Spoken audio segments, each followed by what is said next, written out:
There is something beneath the warning you just read, not beneath it in the way a footnote sits beneath a headline, beneath it in the way the ocean floor sits beneath the surface of the water. Invisible from where you're standing, but holding everything above it in place. You saw the words. You felt something move in you. And now you're here, watching this, which means something in you already knows that what you're about to encounter is not a performance of urgency. It is the real thing. The urgency is real. The danger is real. And the midnight that was named, that is real too, though not in the way your surface mind first understood it. But before we go beneath any of that, I want you to sit with something for a moment. You have been trained, all of us have been trained, to dismiss urgency that comes from the direction of the unseen. You've been taught that the rational mind is the gatekeeper of what is real, and that anything which arrives with the weight of warning, with the pressure of a deadline, with the specific gravity of the word danger, anything that comes from beyond the visible, measurable world should be filtered out, labeled as superstition, filed under the category of things that intelligent modern people do not take seriously. And so when something arrives from that direction, when a transmission comes through that carries the weight of what you just read, your first reflex is to armor up, to protect yourself from being fooled, to be sophisticated enough not to be moved. Here is what I want to show you beneath that reflex. The armor is not protecting you. The armor is the danger. Because what has been trying to reach you, what has always been trying to reach you, is not a threat to your intelligence. It is a transmission that your intelligence, operating only at the surface level, has been systematically blocking. And the thing that has been blocked is not superstition. It is not primitive fear dressed in modern language. It is something that quantum mechanics has now confirmed, something that every ancient wisdom tradition on this planet mapped in extraordinary detail, something that sits beneath the surface of the life you have been living like a hidden continent beneath the sea. And it has been trying to get your attention. This is where we begin. There is a layer beneath the concept of danger that most people never reach.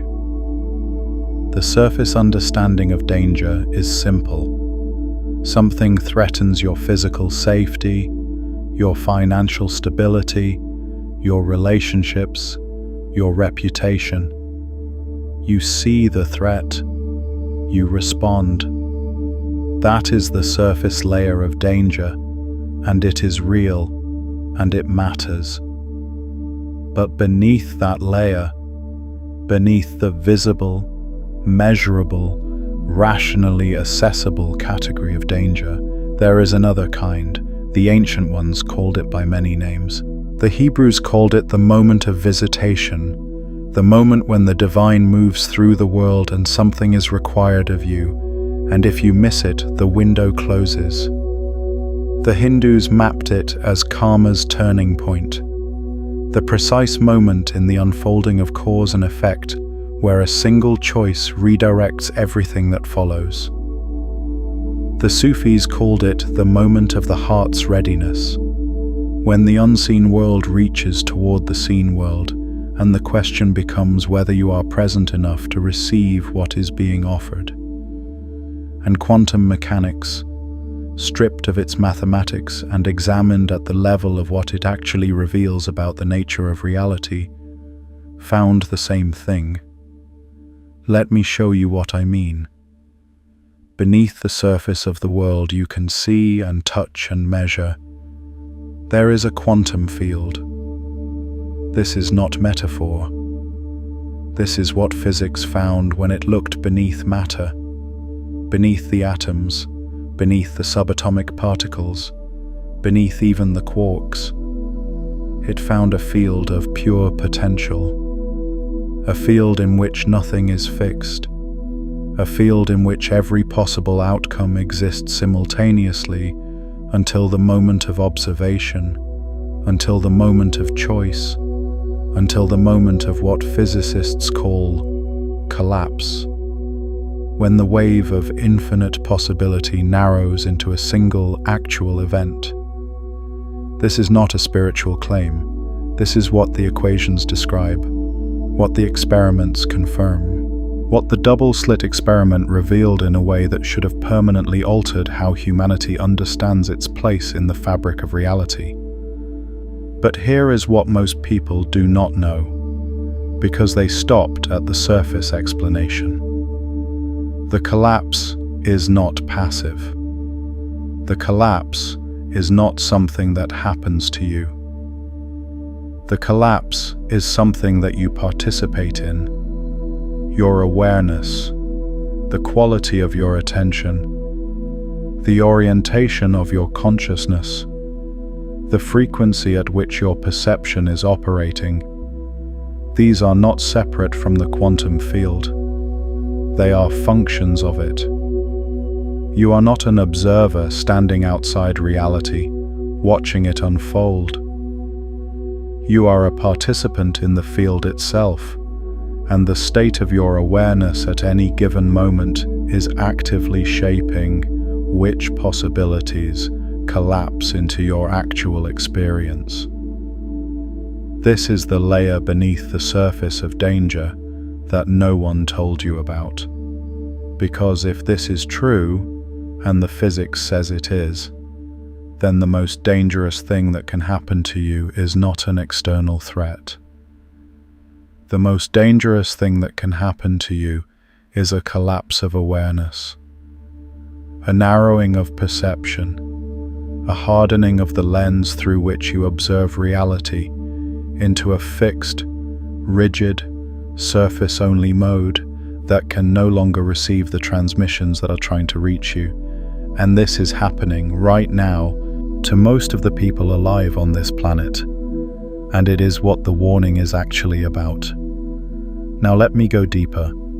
There is a concept in the ancient wisdom traditions that has been hiding in plain sight inside every major spiritual text ever written. It appears in the Torah as the concept of teshuvah, which is incorrectly translated as repentance, but which actually means return, a turning back, a reorientation of the self towards something that was always there but had been faced away from. It appears in the New Testament as the Greek word metanoia, which is incorrectly translated as repentance, but which actually means a transformation of mind, a shift in the fundamental mode of perception, a change not in behavior, but in the level from which you are seeing.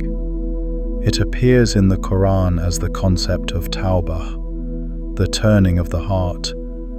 It appears in Buddhist teaching as the moment of awakening, not as a permanent state achieved once and kept forever, but as a moment of seeing that is available in every instant and must be chosen again and again through the quality of attention you bring to your own experience. Every tradition maps the same hidden layer. There is a mode of consciousness that is available to you that is not the mode you are currently operating from.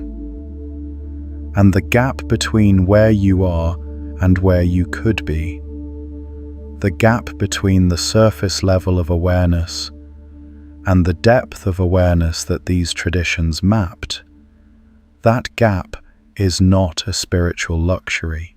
It is not something to pursue when you have handled everything else.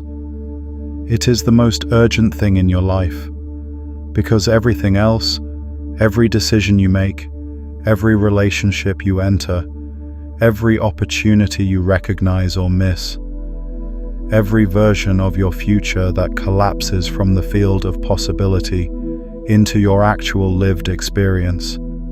Everything is being shaped by the level of awareness from which you are operating. And if that level is shallow, if you are living entirely at the surface, then you are in danger. Not the danger of a predator approaching, not the danger of a financial loss, the danger of a life that was supposed to be something extraordinary, collapsing into something ordinary, because the level of awareness from which you were observing, it could only see the surface layer of what was possible. This is what was meant. This is the layer beneath the warning. But there is still another layer beneath that. And this is where the excavation becomes something more than intellectual. This is where the veil does not just thin, it begins to dissolve entirely. Let me show you what midnight actually means. In virtually every ancient tradition, midnight is not primarily a time on a clock. Midnight is a threshold. It is the moment between the end of one cycle and the beginning of another. The moment when what was possible in the previous cycle becomes no longer possible, and what was impossible in the previous cycle becomes newly available. It is the hinge point, the pivot, the moment that does not belong to either side of itself, not to the day that ended, nor to the day that is coming, but exists as a pure threshold between them. The Kabbalists called this moment the time of the opening of the gates. The idea was precise and specific. There are moments in time, not metaphorical moments, but actual, specific temporal windows, when the membrane between the visible world and the deeper layers of reality becomes permeable, when what is normally hidden becomes briefly, temporarily accessible, when the transmission that has been trying to reach you can actually get through if you are awake and oriented to receive it. And the warning they gave was not a warning of punishment. It was a warning of timing. It was the warning of a doctor who says, there is a window for this treatment, and if we miss the window, the treatment becomes unavailable. Not because anyone is punishing you, but because windows are real, and they close. The midnight that was named in the warning you received today is that kind of midnight. It is not a clock time. It is a threshold moment in the unfolding of your life and the life of the collective, where something that has been trying to reach you is available in a way it will not always be available, where the membrane is thin, where the transmission can get through. And the danger is not that something terrible will happen if you don't act.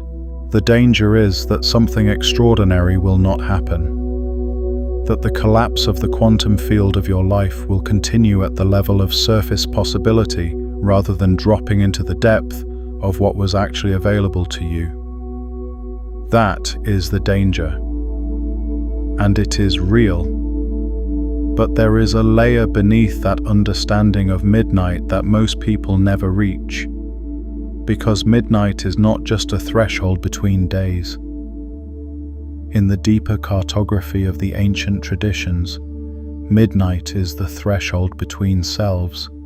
It is the moment when the self you have been, the constructed, surface-level self, the self that was assembled from the expectations and agreements and fears of the world you were born into, reaches its own edge, its own limit, the point at which continuing to be that self requires more energy than the self actually has left to give. You have felt this, not necessarily as a dramatic crisis, sometimes as a quiet exhaustion, a sense that the performance of the surface self has become heavier than it used to be, that the maintenance of the armor costs more than it returns, that somewhere beneath the carefully managed surface of your life, something is waiting to be acknowledged that has been waiting for a very long time. That waiting is the depth pressing against the surface from below. That pressure is the transmission, and the midnight that was named is the moment when the pressure becomes undeniable, when the surface can no longer hold against what is rising from beneath without something cracking. And the question is whether the cracking happens consciously, with your participation as an intentional act of going beneath, or whether it happens at the surface level, as the kind of crisis that leaves you wondering what went wrong, unable to see that what went wrong was simply that the surface was never the foundation. This is the layer beneath the layer. Now let me go to the quantum layer beneath this, because this is where the science and the ancient knowing converge in a way that is breathtaking if you can hold both at once. Quantum mechanics discovered something that physicists have been arguing about for 100 years, and the argument is still not settled, which itself tells you something important. The argument is about what is called the measurement problem, the question of what actually causes the wave function to collapse. What actually causes the field of infinite possibility to narrow into a single actual event?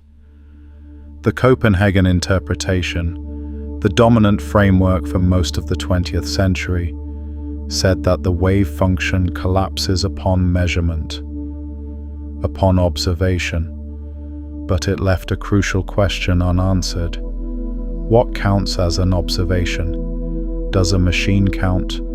Does a particle count? Or does it require something that has the quality of awareness? Something that can, in some meaningful sense, experience what it is observing? John von Neumann, one of the most rigorous mathematical minds of the 20th century, followed the equations to their logical conclusion and arrived at something that made many of his colleagues deeply uncomfortable.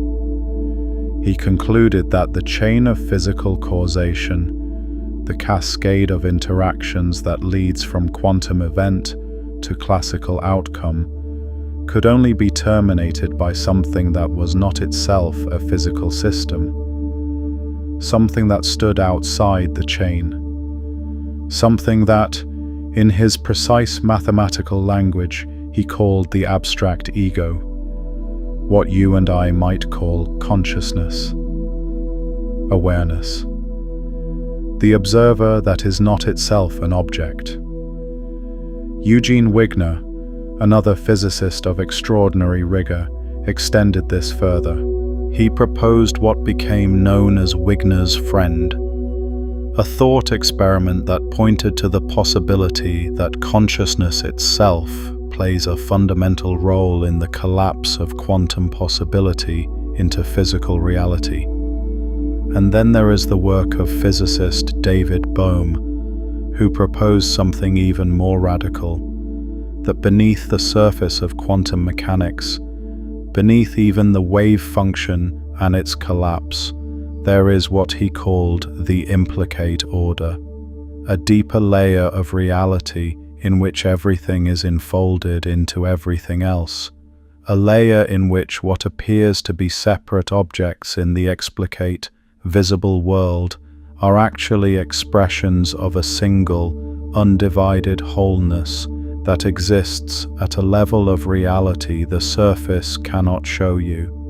Bohm called the visible world the explicate order, the layer that has been unfolded, made explicit, made separate and measurable, and beneath it, he said, is the implicate order, the layer in which the separation is an illusion, in which what appears as distinct objects are folds in a single fabric, in which what appears as the past and the future are both enfolded into a present that contains more than the surface can show. This is not mysticism. This is what one of Einstein's closest colleagues concluded from following the physics as far as it would go. And here is what this means for the warning you received today. If Bohm is right, and the physics increasingly suggests he was pointing at something real, then the implicate order is the layer from which what the ancient traditions called divine communication actually operates, not from outside the physical world, breaking in like a burglar through a locked window. From beneath the physical world, unfolding through it like a pattern emerging from a deeper fabric. The transmission that arrives as a warning, as a sense of urgency, as the specific gravity of the words you read at the beginning of this. That transmission is not coming from outside reality. It is coming from a deeper layer of reality, from the implicate order unfolding into the explicate, from the hidden layer of the field expressing itself through the surface. And whether you receive it, whether it actually reaches you, whether it actually changes anything in the collapse of your quantum field of possibility, depends entirely on the depth of awareness from which you are operating. Surface awareness filters it out, dismisses it, armors up against it. Depth awareness receives it, recognizes it, acts. This is the layer beneath the layer. But there is something else that Bohm's framework reveals that almost no one speaks about. And it is perhaps the most important thing that has been hiding in plain sight within the physics of the last 100 years. If the implicate order is the deeper reality, if the field of undivided wholeness is what is actually, fundamentally, most truly real, then what does that mean about the nature of the warnings that arrive from that depth? What does it mean about the urgency that comes from the direction of the unseen? It means that the warning is not external to you. It is not arriving from some separate divine entity, sending messages across a gap. The warning is the field speaking through the layer of you that is still connected to the field.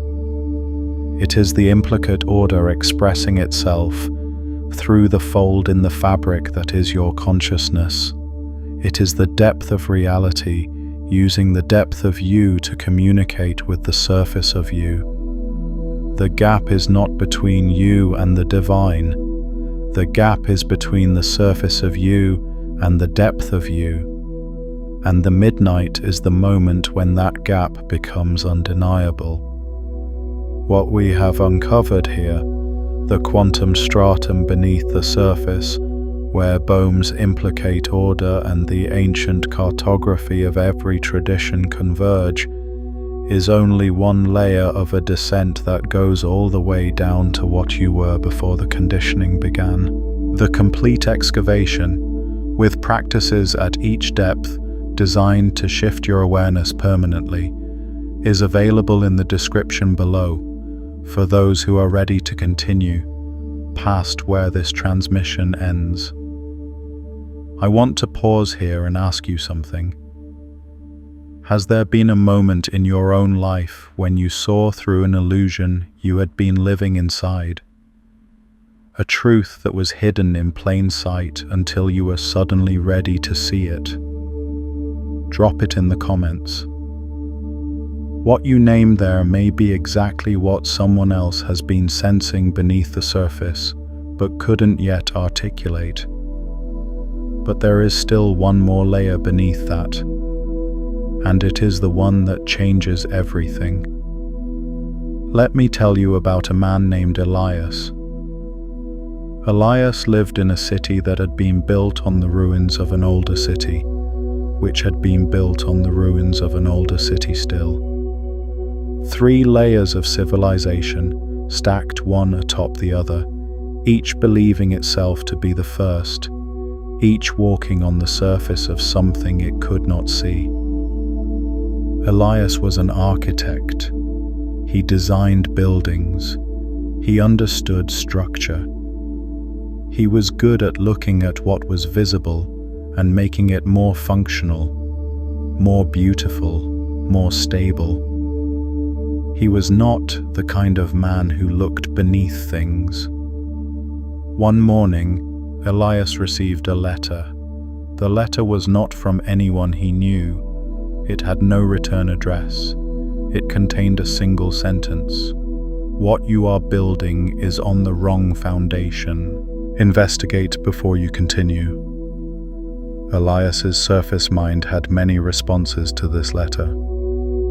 Dismissal, irritation, a brief flicker of curiosity quickly suppressed. He set the letter aside and continued his work. 3 weeks later, the building he was constructing, a beautiful building, a building he was proud of, a building that represented the best of what his surface-level skill could produce, began to show cracks. Not catastrophic cracks. Small ones. The kind that a surface examination might explain away. Settlement, his colleague said. Normal. Nothing to worry about. But something in Elias, something beneath his surface mind, would not let it go. He found himself thinking about the letter at odd moments. In the middle of conversations. In the space between sleep and waking. He found himself looking at the ground beneath his feet differently. Wondering what was there. Wondering what the city was built on. Wondering what the previous cities had known that this one had forgotten. He hired someone to investigate, to go beneath the surface, to look at what was actually there, underneath the layer everyone could see. What they found was extraordinary. Beneath the foundation of his building, beneath the layer of the previous city, there was a network of ancient channels, water channels carved by hand, by people who had understood something about this land that the subsequent civilizations had forgotten. The channels were intact. They were still functioning. They were still moving water through the earth in a pattern that had kept the ground stable for thousands of years. But the foundation of Elias's building had been placed directly across 2 of these channels, blocking the flow. The water, with nowhere to go, was pooling beneath the foundation, and the pooling water was slowly, invisibly, undermining everything that had been built above it. The surface looked fine. The surface looked beautiful. The surface looked like something to be proud of. Beneath the surface, everything was being slowly destroyed. Elias tore out the foundation, redesigned it, rebuilt it in a way that honored the channels beneath, that worked with what was underneath rather than against it. The building he finished was not as beautiful as the one he had originally designed. It was something more than beautiful. It was something that would stand. And years later, when Elias was asked what had changed him, what had turned him from a man who built surfaces into a man who understood foundations, he always said the same thing. It was the letter I almost threw away, the warning that arrived from a direction I had been trained not to trust. The urgency I almost dismissed because I did not understand its source. and you. You have been building something, a life, a self, a set of beliefs about what is real and what is possible and what you are and what you are not. And that construction has been taking place for most of your life, entirely at the surface level, entirely within the layer of what is visible, measurable, rationally defensible. Beneath that construction, there are channels you have not examined, flows you have been blocking without knowing it, ancient patterns that have been trying to work through you, trying to move through the ground of your life, and finding the foundation of your surface-level self placed directly across them. The water is pooling, the cracks are beginning, and the warning arrived. But there is a layer beneath the parable of Elias that I want to show you before we move on. Because what Elias discovered was not just a practical engineering lesson. What he discovered was the structure of reality itself, encoded in the specific circumstances of his specific life. The ancient channels were not just water channels, they were the pattern of the implicate order expressing itself through the ground beneath his building. They were the depth of the land's own history, trying to work through the surface of what he was constructing. And his building, placed across them, blocking them, ignoring them, was the surface-level self in perfect physical metaphor. Brilliant at the surface, unaware of what it was standing on, slowly being undermined by the very depth it had refused to acknowledge. The letter that arrived was the field speaking. The cracks that appeared were the field insisting. And the investigation that Elias finally undertook, the willingness to go beneath, to look at what was actually there, to redesign everything in light of what the depth revealed. That was the act. That was the response to the warning. That was what it meant to act before midnight. This is the structure of every genuine transmission. It arrives from a direction the surface mind has been trained to dismiss. It points towards something beneath the surface that the surface mind cannot see. It asks for an investigation that the surface mind finds threatening. And if it is received, if the investigation is undertaken, what is found beneath is not destruction, but foundation. Not the end of what was being built, but the beginning of what can actually stand. This is what the warning is pointing toward in your life. Now let me show you what the practice of this actually looks like, because this is not a transmission that ends at the level of concept. Every layer we lift has to become something you can actually do, something you can feel in your body, something that changes the level from which you are operating, not just the ideas you are holding.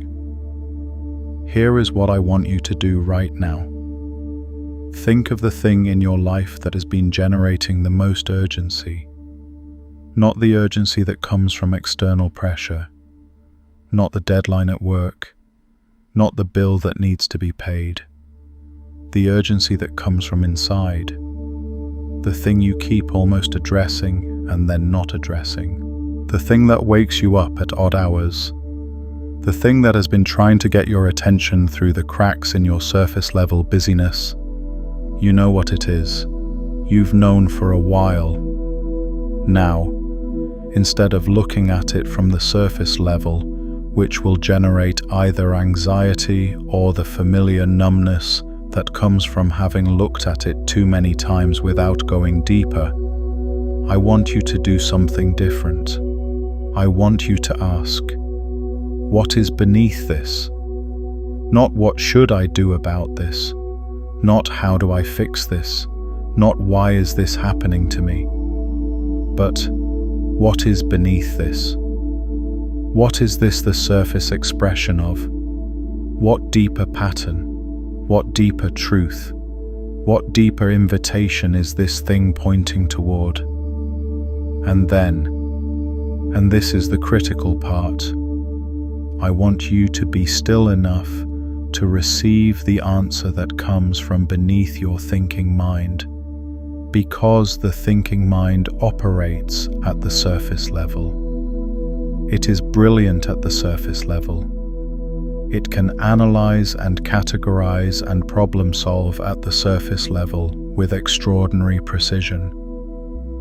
But the answer to what is beneath this will not come from the thinking mind. It will come from the layer beneath the thinking mind, the layer that the ancient traditions called the heart, not the emotional heart, not the sentimental heart, but the deep heart. The part of you that is not separate from the field. The part of you that is, in Boehm's language, still enfolded in the implicate order, still connected to the depth beneath the surface. Sit with the question. Don't force an answer. Let the answer rise. What you receive in that stillness, whatever arrives in the space beneath your thinking, that is the transmission that has been trying to reach you. That is what the warning was pointing toward. That is the layer that changes everything. And the midnight that was named is not the end of the window. It is the beginning of your willingness to look beneath. But let me give you the practice in more specific terms, because the instruction to be still is easy to receive and easy to not actually do. The surface mind will fill the silence with its own noise almost immediately. It will offer you interpretations. It will offer you action plans. It will offer you anything except the actual stillness in which the depth can speak. So here is what the practice actually requires. When you sit with the question, what is beneath this? And the thinking mind begins to offer its surface level answers, do not engage with those answers. Do not argue with them. Do not try to suppress them. Simply notice them. Name them as surface. And return to the question, what is beneath this? Not the analysis of this, not the solution to this, not the story about this. What is beneath this? You are looking for something that arrives differently than thought arrives. Thought arrives with words already formed. What comes from beneath thought arrives first as a sensation, a quality of knowing in the body before the words have assembled themselves around it. A feeling of recognition that precedes understanding. A sense of something becoming clear that was always there, but was obscured by the noise of the surface. This is the body's way of registering the depth. This is the physical sensation of the implicate order making contact with the surface layer of your awareness. And it is real. It is not imagination.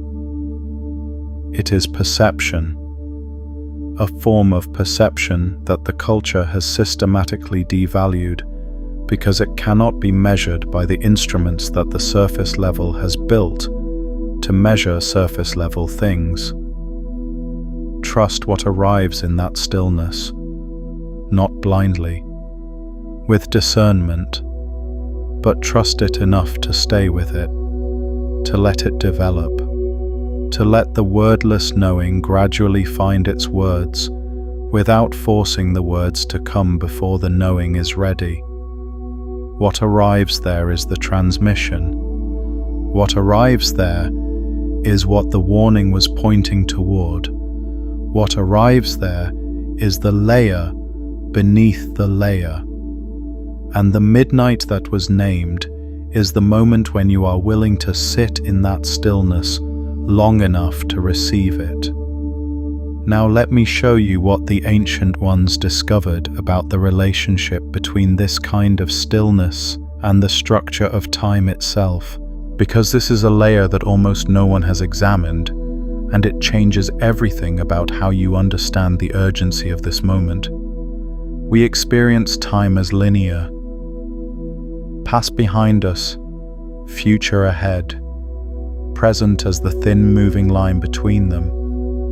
This is the surface experience of time. It is real at the surface level. It is how time appears from the perspective of a surface level observer. But beneath that surface, time has a different structure. The ancient Hebrews had two words for time: chronos, sequential time, clock time, the time that moves in a line, and kairos. Kairos is the word that is almost impossible to translate into English, because English, as a language, was built for a culture that only recognizes the surface layer of time. Kairos means the right moment, the appointed time, the moment that is qualitatively different from the moments around it, not because of what the clock says, but because of what the field is doing, because of what is available in that moment that was not available before and will not be available in the same way again. The ancient Greeks understood that time was not uniformly distributed, that not all moments were equal, that certain moments carried more of the field within them, more possibility, more access to the deeper layers, more permeability between the surface and the depth. And they said that wisdom was not just knowing what to do. Wisdom was knowing when, knowing the kairos, recognizing the appointed moment when it arrived, and having the courage to act within it rather than waiting for a moment that felt safer, more convenient, more certain. The midnight that was named is a kairos moment, not a clock time, not a deadline in the ordinary sense.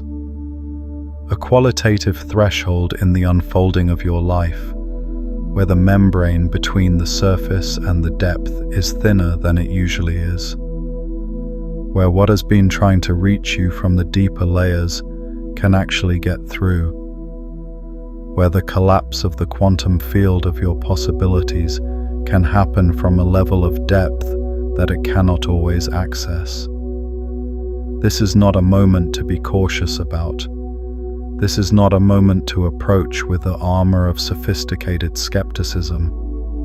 This is a moment to be present for, fully present, with the full depth of your awareness oriented toward what is trying to reach you, because the window is real, and windows close.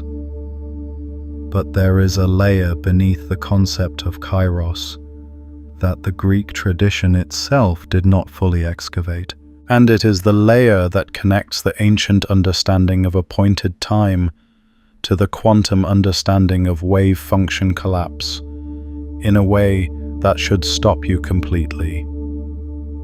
If kairos moments are real, if there are specific temporal windows in which the membrane between the surface and the depth is genuinely thinner, then what is the mechanism? What actually makes one moment more permeable than another? What is the physics of an appointed time? The answer, when you follow it beneath the surface, is the observer. It is always the observer. The membrane does not thin because of anything happening in the external world. The membrane thins because of what is happening in the awareness of the one who is observing. The kairos moment is not an objective feature of the timeline. It is a function of the relationship between the observer and the field.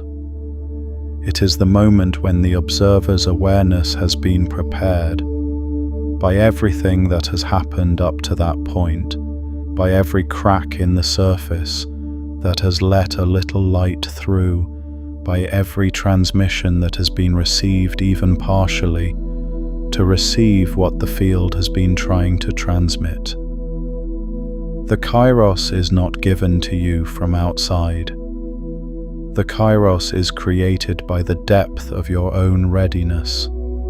And the warning that arrived, the urgency that brought you here, is the field's way of telling you that your readiness is at a threshold, that the preparation has been sufficient, that the membrane is thin enough right now for the transmission to get through if you are willing to receive it.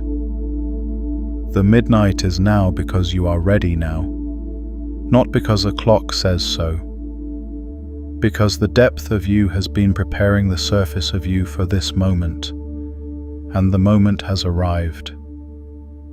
This is where the veil lifts. Let me go deeper still. There is something that happens in the body when a kairos moment arrives.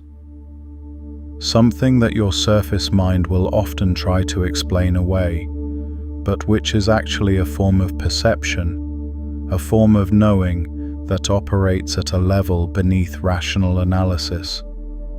You have felt it before. The feeling that something matters in a way that you cannot fully justify. The sense that a moment is significant beyond what the surface evidence suggests. The strange gravity that certain words carry. Words that seem to reach you at a level beneath your thinking. The feeling of recognition when you encounter an idea that you have never heard before, but that feels like remembering something you always knew. These are not superstitions. These are not the products of an overactive imagination. These are the body's way of registering what the surface mind cannot yet see. These are the sensations of the deeper layer of reality, making contact with the surface layer of your awareness. The ancient traditions knew this. They built entire systems of practice around the cultivation of this kind of perception. The Sufi practice of muraqabah, which translates roughly as watchful attention or vigilant awareness, was specifically designed to train the practitioner to feel the transmissions that arrive from the deeper layers, to develop the sensitivity to recognize a kairos moment when it arrived, to become, in the language of the tradition, someone who could hear what was being said beneath what was being said. The Buddhist practice of vipassana, insight meditation, has at its core the cultivation of exactly this kind of perception. Not the cultivation of a particular belief or a particular emotional state, but the sharpening of awareness itself. The development of the capacity to perceive what is actually happening beneath the layer of interpretation and assumption and habitual reaction that the surface mind overlays on every experience. And the Jewish practice of hitbonut, deep contemplation, was specifically designed to take a concept and follow it beneath the surface, layer by layer, until you reached the level at which it was no longer just an idea, but a living reality that you could feel in your bones. Every tradition mapped the same practice. Every tradition was pointing at the same capacity, the capacity to receive what is being transmitted from the deeper layers, the capacity to feel the urgency that arrives from the depth without immediately armoring against it, the capacity to act from a level of awareness that is deeper than the surface. And this capacity is not reserved for mystics. It is not the property of the spiritually advanced. It is your birthright. It is the capacity that was built into you by the same field that built everything else. It has simply been suppressed by education, by culture, by the collective agreement that the surface is all there is, that the rational mind is the only reliable guide. That urgency from the direction of the unseen is something to be suspicious of, rather than something to be responsive to. The suppression is the danger. And the invitation, the specific invitation of this moment, this transmission, this threshold, is to let the suppression end. But there is a layer beneath the suppression itself that we have not yet examined, and it is the most important layer of all, because without it, the invitation to let the suppression end is just another idea that the surface mind can receive and file away without anything actually changing. The suppression is not random. It is not an accident of culture. It is not simply the result of living in a materialist society that has forgotten the depth. The suppression has a specific function. It was installed by the culture, by the education system, by the family system, by every institution that shaped the surface level self, to protect the constructed self from the experience of its own insufficiency, because the depth is threatening to the surface, not because the depth is dangerous, because the depth is vast. And the surface self, encountering the vastness of the depth, has only two options: expand to include it, or collapse in the face of it. And the surface self, being a surface self, is not equipped to expand to include the vastness of the depth. That expansion requires a different kind of self, a self that is not constructed from the surface up, but recognized from the depth outward. And the recognition of that deeper self, the self that is not separate from the field, the self that is enfolded in the implicate order, the self that the Vedantic tradition calls the Atman, and the Kabbalistic tradition calls the Neshama, and the Sufi tradition calls the Ruh. That recognition is what every genuine transmission is pointing toward. The warning is not warning you away from something. The warning is warning you toward something. Toward the recognition of the self that is deeper than the surface self. Toward the expansion that the surface self has been protecting you from out of its own fear of dissolution.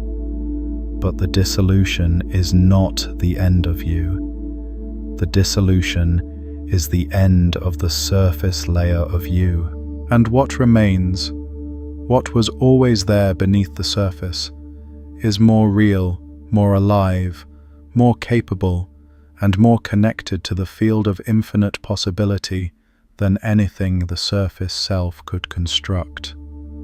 This is what was always beneath the warning. Think about the pattern in your own life that dissolved the moment you looked directly at it.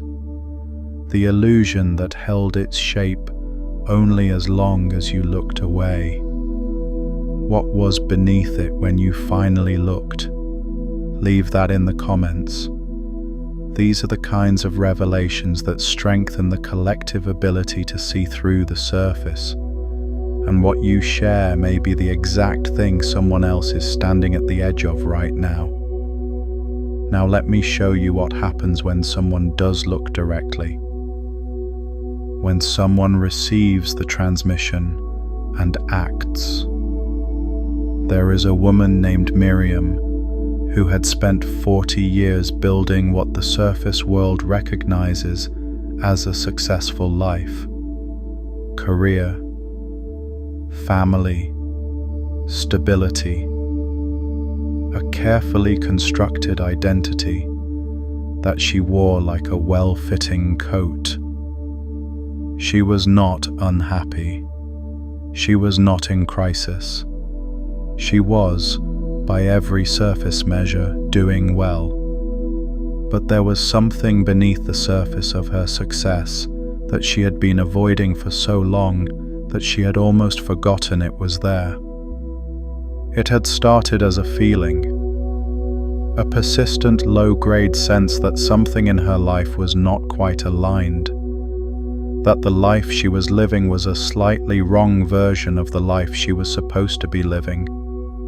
Not dramatically wrong, not catastrophically wrong, just slightly, persistently, quietly wrong, in the way that a compass pointing 2 degrees off north will take you miles from your destination, over a long enough journey.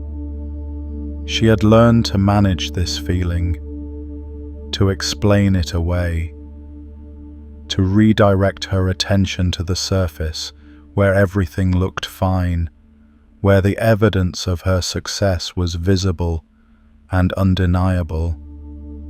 She had become very good at staying at the surface, and then one night, not at midnight on a clock, but at her own midnight, the threshold moment of her own particular cycle, she had a dream.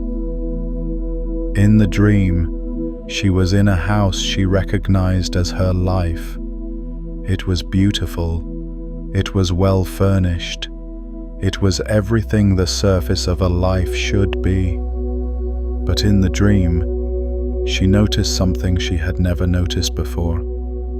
There were no windows. The house was beautiful and complete and entirely sealed. No light came in from outside. No air moved through it. It was perfect, and it was suffocating.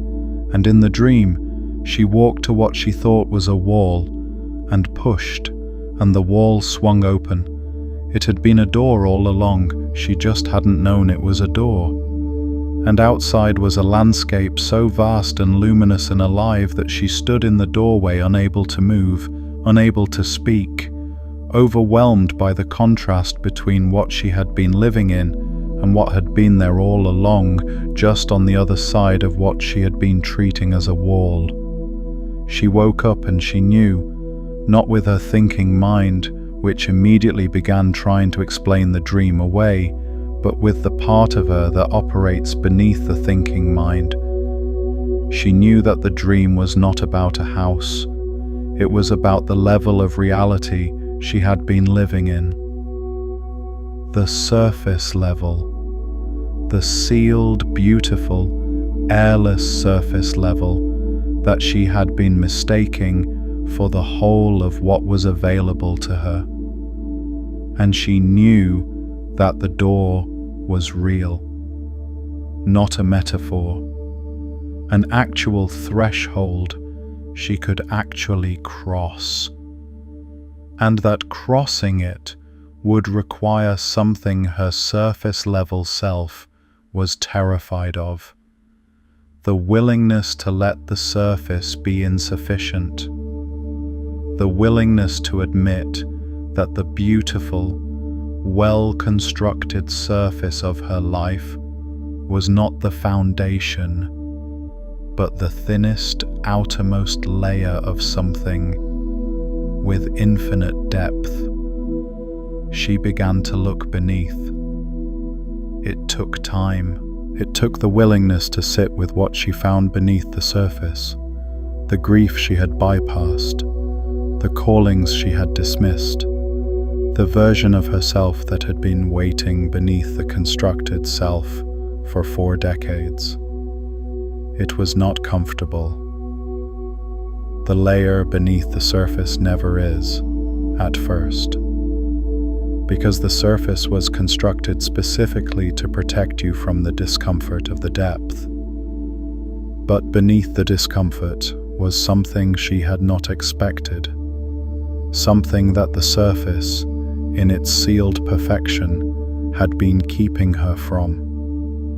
A quality of aliveness that she had forgotten was possible, a sense of connection to something larger than her individual constructed life. a recognition, felt in the body, not just understood in the mind, that she was not a separate self navigating a fixed and finished world, but a node in a living field, a fold in the implicate order, a being whose awareness was itself participating in the collapse of infinite possibility into actual experience. She did not become a mystic. She did not abandon her life. She did not do anything that the surface world would have recognized as dramatic. She simply began to live from a deeper layer, and everything changed. Not because the external circumstances of her life changed dramatically, but because the level of awareness from which she was observing those circumstances had shifted. And in the quantum field of her life, that shift in the observer changed what collapsed from possibility into reality. This is what was always available to her. This is what had been trying to reach her for 40 years through the persistent, low-grade feeling she had learned to manage and suppress. This is what is trying to reach you now. But there is a layer beneath Miriam's story that I want to name explicitly, because it is the layer that explains why the dream came when it did. Why the threshold moment arrived at that particular point in her life and not earlier. Why the membrane between her surface self and her depth self became permeable at that specific midnight and not at some other time. It came when it did because she had been, without knowing it, preparing for it. Every moment of quiet discomfort she had felt and not entirely suppressed. Every flicker of the feeling that something was not quite aligned, that she had allowed to linger for a moment before redirecting her attention.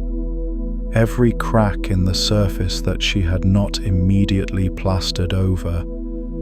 Every small act of honesty with herself about the gap between the life she was living and the life she sensed was possible.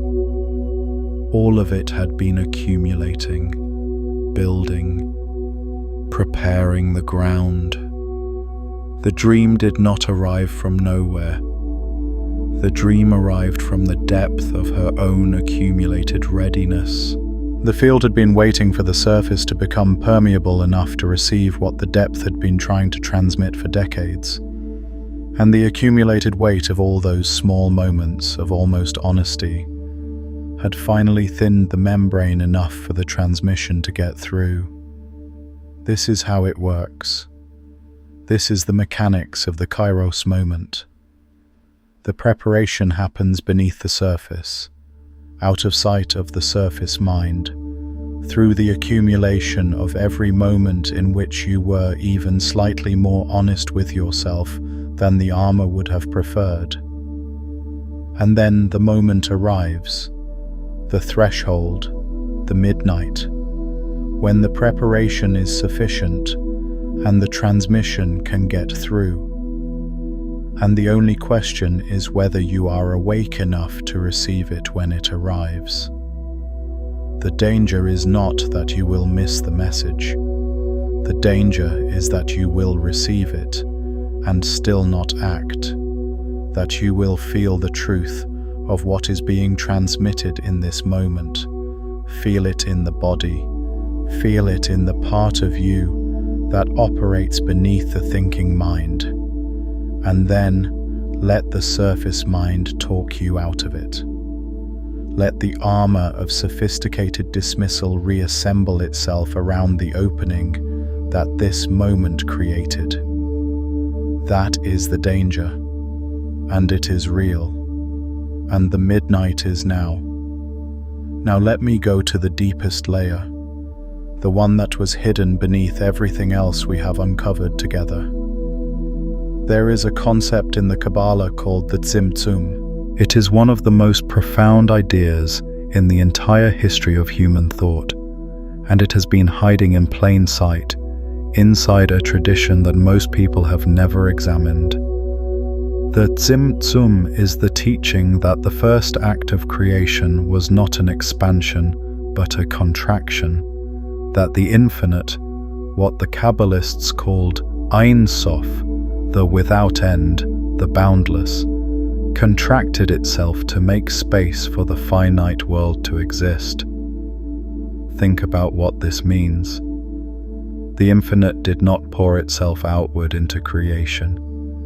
The infinite pulled itself back, made a space, a void, an emptiness within itself.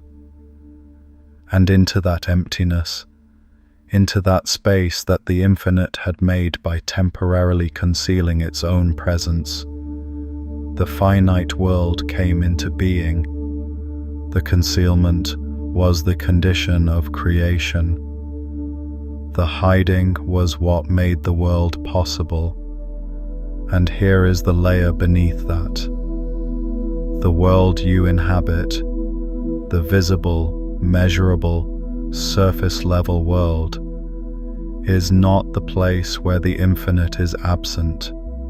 It is the place where the infinite has hidden itself within the finite, where the depth has concealed itself within the surface, where the boundless has contracted into the bounded so that you, a finite being, a surface-level being, a being with edges and limits, and a body that can only be in one place at one time, could have the experience of discovering it. The veil is not a barrier. The veil is the game. The hiddenness is not a punishment. The hiddenness is the invitation. You were not placed in a world where truth is hidden from you.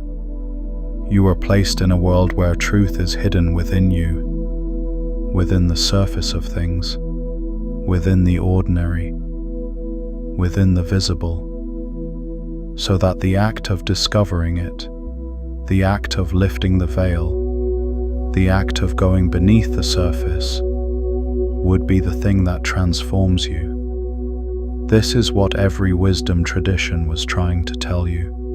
Not that the divine is far away and you must reach it, but that the divine is closer than your own breath, hidden within the very surface of the life you have been living, waiting to be found by the awareness that is willing to look beneath. And quantum mechanics found the same structure. The implicate order is not somewhere else. It is enfolded within the explicate. The depth is not separate from the surface.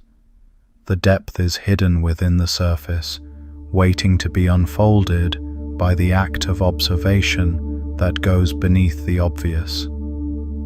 This is the deepest layer, and it changes the meaning of the warning completely, because the warning is not coming from outside you. The warning is coming from the depth within you, from the layer of yourself that is not separate from the field, that is still enfolded in the implicate order, that knows what is beneath the surface of your life, and has been trying to get the attention of your surface-level self for longer than you realize.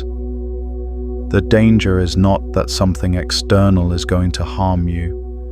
The danger is that you will not hear the part of yourself that is trying to wake up the rest of you. The danger is that the depth within you will keep sending transmissions that your surface-level self keeps dismissing, filtering out, armoring against, and that the window of this particular moment, this particular threshold, this particular midnight in the unfolding of your life will close before the transmission gets through. That is the danger, and it is real, and it is urgent, and it is why the warning arrived with the specific gravity that it did. But there is a layer beneath the Tzimtzum itself that the Kabbalistic tradition points toward, but rarely names directly. and it is the layer that connects everything we have uncovered here. The quantum field, the implicate order, the kairos moment, the body's perception of depth, the practices of every tradition, into a single, unified understanding. The Tzimtzum was not a one-time event. It is not something that happened at the beginning of time and then was finished. The Tzimtzum is the ongoing structure of every moment of your existence. In every moment, the infinite is contracting itself into the specific circumstances of your specific life, into the particular challenges you are facing, the particular relationships you are navigating, the particular urgency that arrived in the form of a warning and brought you here, so that you can have the experience of discovering what is hidden within it. Every difficulty is a Tzimtzum. Every limitation is a Tzimtzum. Every moment of urgency, every crack in the surface, every warning that arrives from a direction the surface mind has been trained to dismiss. These are all the infinite contracting itself into a specific form, so that the act of going beneath that form can be the thing that transforms you. The warning is the infinite contracting itself into the specific language of your specific moment. The danger is the infinite creating the conditions under which you will either go beneath the surface or remain at it. The midnight is the infinite marking the threshold of the specific window in which this particular act of discovery is available. And the act that was asked of you before midnight is the act of discovery, the act of going beneath, the act of recognizing that what appears on the surface as a warning, as a deadline, as a danger, is actually the infinite inviting you to find what it has hidden within the surface of your life. This is the deepest layer, and it has been hidden in plain sight within the very words you read at the beginning of this transmission. Now let me show you something about the structure of time that most people never look beneath. We experience time as linear, past behind us, future ahead, present as the thin moving line between them.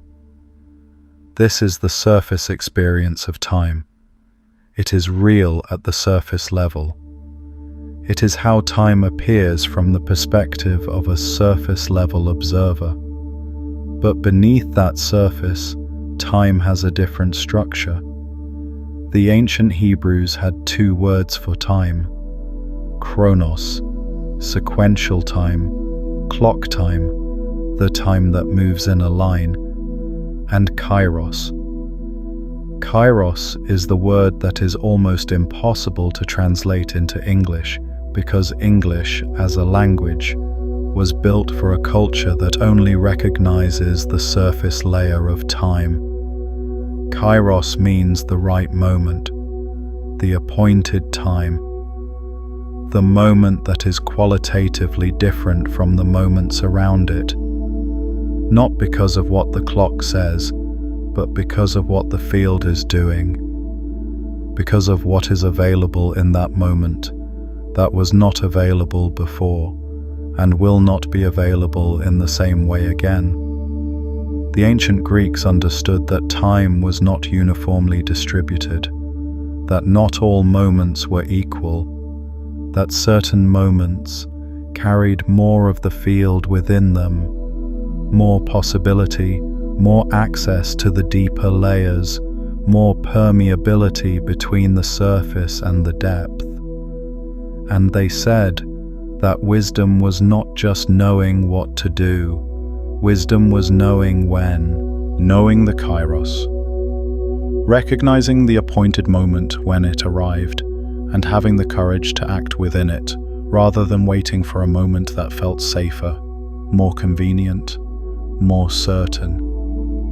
The midnight that was named is a kairos moment, not a clock time, not a deadline in the ordinary sense, a qualitative threshold in the unfolding of your life, where the membrane between the surface and the depth is thinner than it usually is, where what has been trying to reach you from the deeper layers can actually get through, where the collapse of the quantum field of your possibilities can happen from a level of depth that it cannot always access.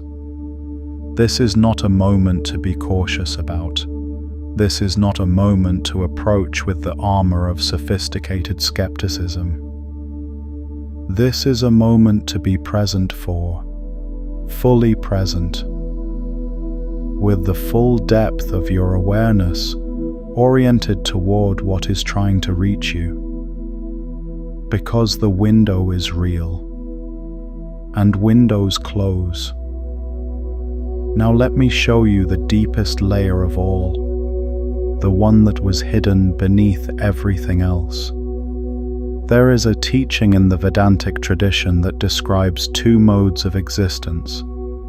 The first is called Vyavaharika, the conventional, transactional surface-level mode, the mode in which you are a separate self, navigating a world of separate objects, making decisions, pursuing goals, experiencing success and failure. This mode is real. It is not an illusion to be dismissed. It is the explicate order, the surface layer, and it matters. But beneath it, not replacing it but beneath it, there is what the tradition calls Paramarthika, the ultimate mode, the mode in which the separation is seen as a feature of the surface layer, rather than a fundamental truth about reality. The mode in which the self is recognized not as a separate entity surrounded by a world, but as a movement in a field, a temporary expression of something that has no edges. The Vedantic tradition does not say that the surface mode is wrong. It says that mistaking the surface mode for the only mode, that is the error. That is what the tradition calls avidya, ignorance, not moral failure, not sin, simply the mistake of stopping at the surface, of taking the outermost layer for the whole, and what the tradition promises, what every tradition promises, in its own language, with its own maps, is that the moment you see beneath the surface mode to the deeper mode, the surface mode itself is transformed. Not abandoned, transformed. Because you are now operating from a level of awareness that can see both layers simultaneously, that can live in the explicate order while knowing the implicate order beneath it, that can act in the surface world from the depth of the field. This is what the ancient ones called enlightenment, but that word has been so misused, so mystified, so removed from the ordinary texture of a human life, that it no longer carries the practical force it was always meant to have. So let me translate it into the language of what is actually available to you right now, in this moment, in the specific circumstances of your specific life. The deepest layer is this: you are not who you think you are at the surface level, not in the way that statement is usually made, as a vague spiritual encouragement, as a feel-good affirmation, as something to write on a card and put on your mirror. In the precise, specific, quantum mechanically grounded sense that the self you experience at the surface level the self with a name, a history, a set of beliefs about what is possible for it, is a feature of the surface layer of reality.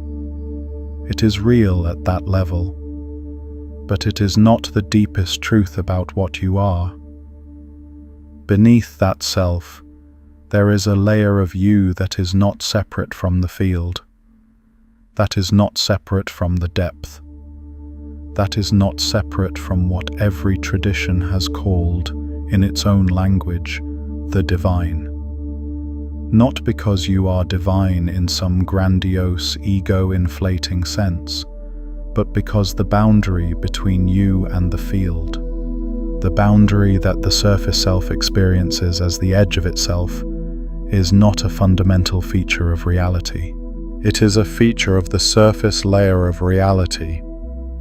And when the awareness that has been living entirely at the surface level, entirely within the constructed self, entirely within the sealed house, with no windows, when that awareness begins to feel what is beneath it, the experience is not the loss of self. It is the discovery of a self that is infinitely larger than the surface version, a self that is enfolded in the field, a self that is participating in the collapse of infinite possibility into actual experience, not as a passive recipient, but as an active, aware, conscious participant in the creative act of reality itself.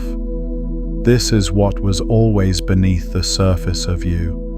This is what the warning was pointing toward. This is what the midnight is the threshold of. And the question, the only question that matters in this moment, is whether you are willing to stop at the surface or whether you are willing to go beneath, because the field is waiting. The implicate order is always already there, enfolded beneath the explicate. The depth is always already present beneath the surface. The transmission has always been transmitting. The door has always been a door. The only variable is the awareness of the one who is looking. Are you looking at the surface, or are you looking beneath it? Are you operating from the sealed house, or are you willing to push the wall that was always a door? Are you receiving the transmission, or are you armoring against it? This is the moment. This is the threshold. This is the midnight that was named, not because a clock says so, because the quality of this moment, the specific configuration of your life, the specific opening that has been created by everything that has brought you to this exact point, is a kairos moment, a moment that carries within it a quality of access that is not always present, a moment when the membrane is thin and the transmission can get through, and the collapse of the quantum field of your life can happen from a depth that it cannot always reach. And the danger, the real danger, the danger beneath the surface danger, is that you will treat this moment like any other moment, that you will receive what has been transmitted here and file it under interesting but not urgent, that you will feel the truth of it in the part of you that operates beneath thinking, and then let the surface mind reassemble its armor and walk away unchanged. That is the danger, and the act that was asked of you before midnight is not a ritual act. It is not a specific behavior. It is not something you do with your hands, or your schedule, or your external life. It is a choice of depth over surface. A choice to stop treating the outermost layer of your life as if it were the foundation. A choice to investigate what is beneath. To ask the question that changes everything. What is actually here, beneath what I have been accepting as real? That choice, made in this moment, is the act.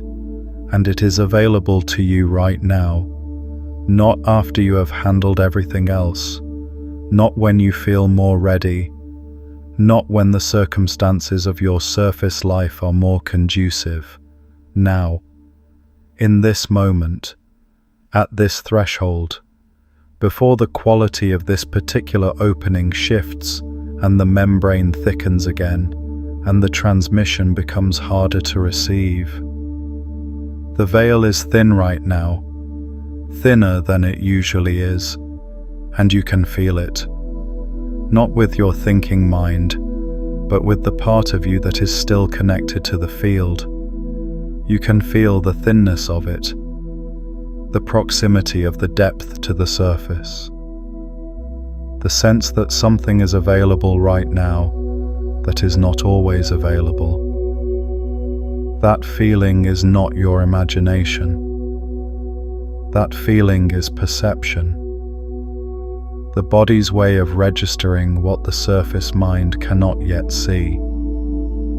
The deeper layer making contact with the surface layer of your awareness.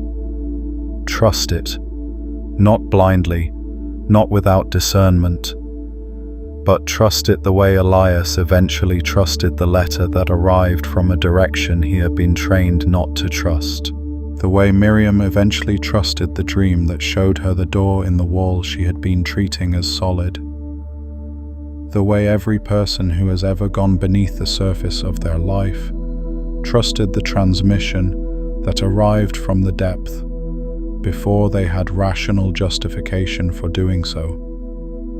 Because the rational justification always comes after. The understanding always comes after. The evidence that the depth was real always comes after you have been willing to go beneath. The willingness has to come first. And this is the moment for the willingness.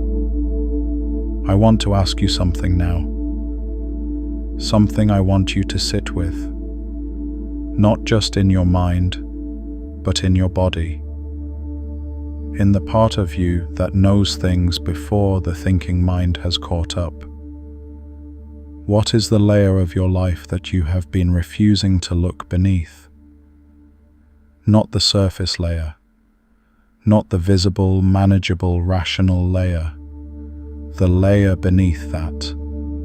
The thing that has been trying to get your attention through the cracks. The thing that arrives in the space between sleep and waking. The thing that the urgency in you has been pointing toward. Beneath the urgency you have been managing and redirecting and explaining away. You know what it is. You have always known what it is. And the midnight that was named is the moment when the knowing beneath the knowing is asking you to stop pretending you don't know. To stop treating the surface as if it were the whole. To stop building on a foundation you have not examined. To investigate what is beneath. The channels are there. The ancient patterns are there. The depth is there. The field is there. The implicate order is there. Enfolded within the explicate, waiting to be unfolded by the awareness that is willing to look beneath the obvious. And you are here, at this threshold, at this midnight, having received this transmission, having felt, in the part of you that operates beneath thinking, the truth of what has been transmitted. What you do with this moment is the most important thing you will do today. Not because I say so, not because a warning said so, because the quantum field of your life, the field of infinite possibility that collapses into your actual experience based on the level of awareness from which you are observing, is waiting for you to look at it from a deeper level. And the depth from which you look determines the depth of what collapses into reality. Surface awareness creates surface outcomes. Depth awareness creates outcomes that could not have been visible from the surface. You have been living at the surface. Most of us have. It is what we were taught. It is what the culture reinforces. It is the collective agreement about what is real and what is not, about what is worth taking seriously and what should be dismissed, about where the boundaries of the possible are drawn. But beneath that collective agreement, beneath the shared surface of what everyone has agreed to call reality, there is a field, and the field has no boundaries, and the field is not separate from you, and the field has been trying to reach you through every crack in the surface of your life, every moment of inexplicable urgency, every dream that felt more real than waking, every transmission that arrived from a direction your surface mind had been trained to dismiss.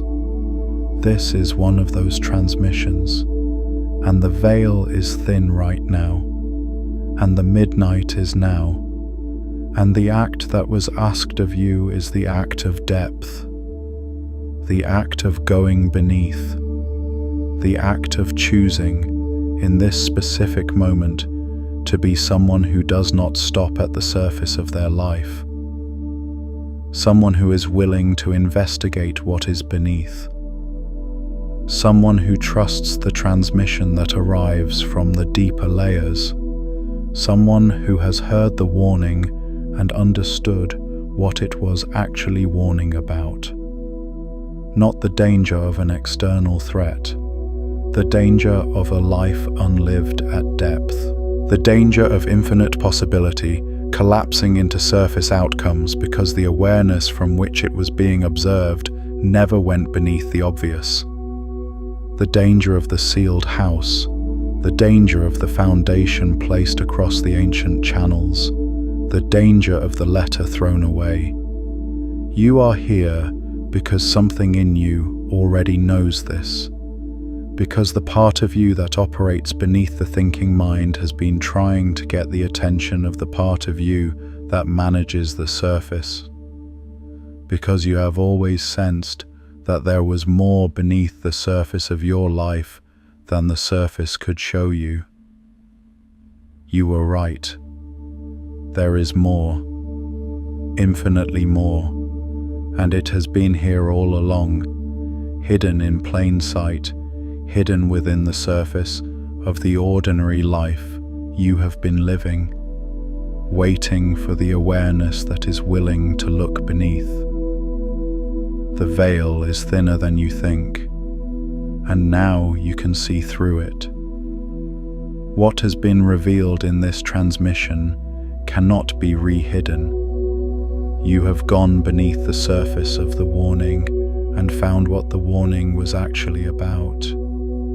You have gone beneath the surface of danger and found the real danger. You have gone beneath the surface of midnight and found the real threshold. You have gone beneath the surface of the quantum field and found what the ancient traditions mapped before the instruments existed to confirm it. You have gone beneath the surface of yourself and touched, however briefly, the layer of you that is not separate from the field. That contact is real. That recognition is real. That shift in the level of awareness from which you are observing your life, that is real. And it changes what collapses from the field of possibility into your actual experience. Not because of anything you do at the surface level, because of the depth from which you are now looking. You are no longer a surface dweller. You have felt the depth, and once you have felt it, the surface is never quite the same again.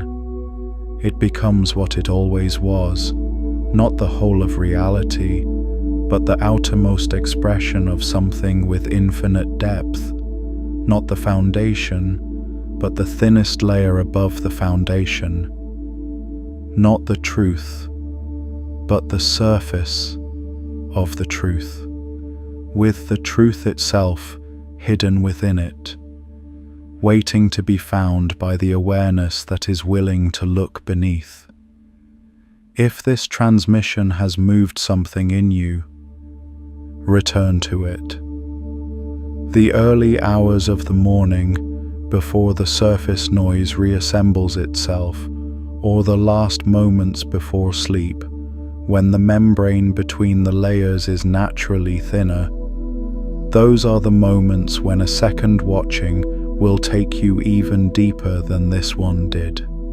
And if you know someone who has been sensing something beneath the surface of their life, but hasn't yet found the language for it, share this with them. Two awareness fields orienting toward the same depth together do not simply double the signal. They create a resonance that neither could generate alone, and what was just beneath the reach of one becomes suddenly, clearly accessible to both.